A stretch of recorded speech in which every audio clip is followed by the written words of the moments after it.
नमस्कार, आप देख रहे हैं द बिहार टॉप। मैं हूं आदेशपुरी। बीपीएससी 70वीं सिविल सेवा आपको बता दें कि परसों से फॉर्म फिलअप करने की प्रक्रिया शुरू कर दी गई है और कल शाम आयोग के द्वारा एक आवश्यक सूचना जारी किया गया जो कि फोटो से संबंधित है। आप देख सकते हैं इसमें कहा गया है कि फोटो जो है वो क्लियर होना चाहिए और ये बतौर सबूत रहेगा और आगे इसमें आपको किसी तरह की फेरबदल की गुंजाइश नहीं रहेगी। और जो लोग फॉर्म फिलअप 29 तारीख तक कर चुके हैं उनके लिए कल तक जो है मौका दिया गया है कि फिर से वो फोटो को अपलोड कर सके जो कि स्पष्ट हो। तो जितने भी कैंडिडेट हैं वो इस पर ध्यान दें और ऐसा उन्हें लगता है कि उनका फोटो स्पष्ट नहीं है तो जाकर फिर से आप अच्छे साइबर कैफे में या फिर अपने घर से ही कर रहे हैं तो सुनिश्चित करें कि फ़ोटो जो है वो क्लियर, जिस तरह आयोग ने डिमांड किया है उस तरह आप उन्हें दे सकें। इसके अलावा बताएं आपको हम कि बीपीएससी में 69वीं सिविल सेवा के समय ये निर्णय लिया था कि हर एक कैंडिडेट का डाटाबेस तैयार किया जाएगा और एक बार आप जो जानकारी दे देंगे वो हमेशा के लिए परमानेंट हो जाएगा। लेकिन आपको हम बता दें, एडिट का ऑप्शन जो पुराना फॉर्म फिलअप किया गया है उसमें एडिट का ऑप्शन लगातार छात्र मांग रहे हैं। वजह ये है कि डॉक्यूमेंट्स जो हैं वो अपग्रेडेड करने हैं, उन्हें जो लेटेस्ट डॉक्यूमेंट आया है या फिर जो उसमें परिवर्तन हुआ है उसे उन्हें अपलोड करना है।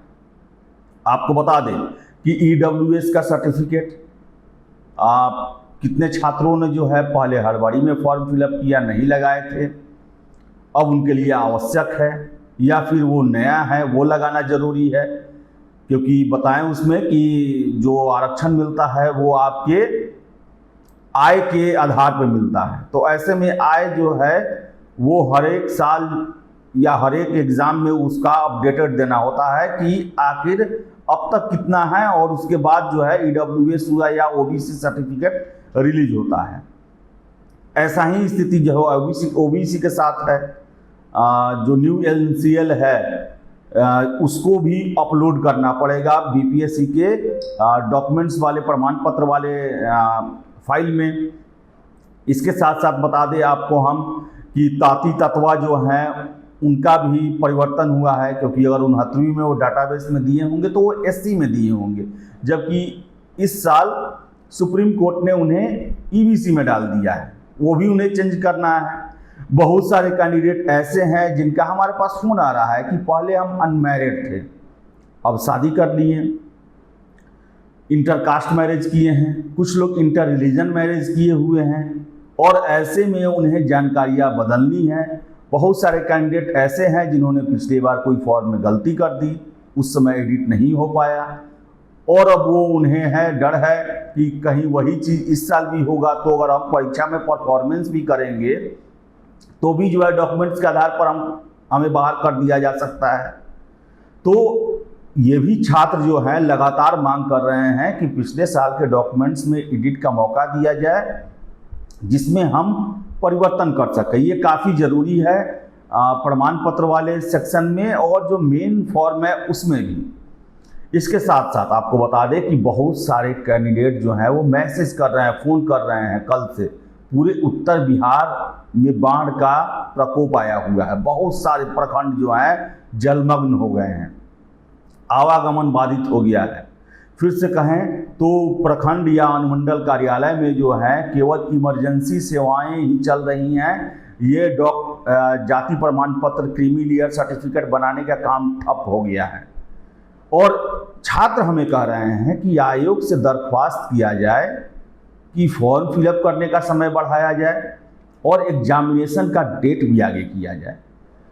ये छात्रों का कहना है, ये हमारा इससे कोई ये नहीं है, लेकिन छात्र ही हमारे पास कई मैसेज कर रहे हैं कि सारा का सारा इलाका डूबा हुआ है। अब आप देख लीजिए, सुपौल हुआ, मधेपुरा, सहरसा, पूर्णिया, अररिया, फिर से बात करें पश्चिम चंपारण, गोपालगंज, सिवान, छपरा, पूर्वी चंपारण, ये सब ऐसे इलाके हैं जो जल प्रकोप के जद में आए हुए हैं। बहुत सारे यहाँ के जो प्रखंड हैं या फिर गांव हैं, लोगों का भी है कि जीवन बचाओ, अपना जानो माल बचाओ। और कैंडिडेट भी हैं, उनके परिवार भी हैं। ऐसे में छात्र ही हमें मैसेज और फ़ोन कर रहे हैं, कमेंट भी कर रहे हैं कि प्रकोप है बाढ़ का और ऐसे में डॉक्यूमेंट्स नहीं बन पाएगा। अभी तो हम अपना घर और खुद की रक्षा में लगे हुए हैं, अपने इलाके छोड़ के दूसरे जगह आए हुए हैं, हम नहीं जा सकते हैं प्रखंड में, अपने गांव में। ऐसे में ये जो बाढ़ का प्रकोप है वो हफ्ता 10 दिन रहेगा। सारा चीज़ बाधित हो गया, ना हम पढ़ पा रहे हैं और ना ही अपने डॉक्यूमेंट्स बना पा रहे हैं। तो उनका कहना है कि ऐसी परिस्थितियों में आखिर कैसे हम तैयारी कर पाएंगे, फॉर्म फिलअप कर पाएंगे। और आयोग ने 17 नवंबर का डेट फिक्स कर रखा है और परेशानी है। और उनका यही कहना है कि आयोग को इस पर विचार जरूर करना चाहिए, ये छुपा हुआ चीज़ नहीं है। इससे पूरा बिहार, अभी हम देखें तो लगभग नॉर्थ बिहार जो है वो बाढ़ के लिए तैयारी कर रहा है कि कैसे हम बाढ़ से निपटेंगे। लगातार बारिश हो रही है, समाचार पत्रों में भी आ रहा है कि बिहार में, खासकर उत्तर बिहार में 2-4 दिन अभी और तेज बारिश होगी। नेपाल में बारिश हो रहा है और लगातार जो है नेपाल से आने वाली नदियों में बड़ी मात्रा में पानी छोड़ा जा रहा है। और जो भी निकटवर्ती सीमावर्ती इलाके हैं पलायन करने को मजबूर हैं।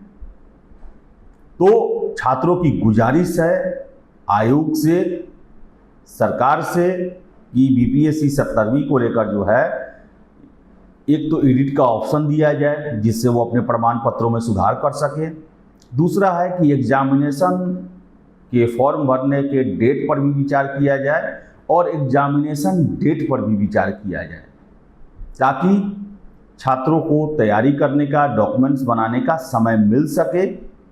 अभी वो अपने जान और अपने संपत्ति, अपने परिवारजनों को बचाने में ही लगे हुए हैं। गुजारिश है आयोग जरूर विचार करेगा। कम से कम फिलहाल जरूरी है एडिट का ऑप्शन दिया जाए और फॉर्म फिलअप करने के समय में भी तब्दीली की जाए, बढ़ाया जाए, उसे एक्सटेंड किया जाए। तो देखिए क्या होता है। छात्रों का ये निवेदन था और हम गुजारिश करते हैं आयोग से कि इस पर सकारात्मक पहल जरूर की जाएगी। तो फिलहाल इस वीडियो में इतना ही। वीडियो पसंद आए लाइक शेयर करें, हमारे चैनल द बिहार टॉक को सब्सक्राइब जरूर कर लें। धन्यवाद।